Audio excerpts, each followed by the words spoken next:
একজন মহিলার দুইজন সন্তান ছিল, একটা হচ্ছে তার সতীনের সন্তান আর একটা তার নিজের।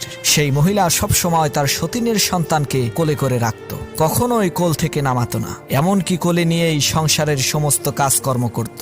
যখন পাড়ায় বেড়াতে যেত নিজের ছেলেকে হাত ধরে হাঁটিয়ে নিয়ে যেত এবং সতীনের সন্তানকে কোলে করে নিয়ে যেত। সতীনের সন্তানের প্রতি ভালোবাসার এই বিরল দৃষ্টান্ত দেখে এলাকার সমস্ত লোকেরা সেই মহিলার প্রশংসায় একেবারে পঞ্চমুখ হয়ে উঠল।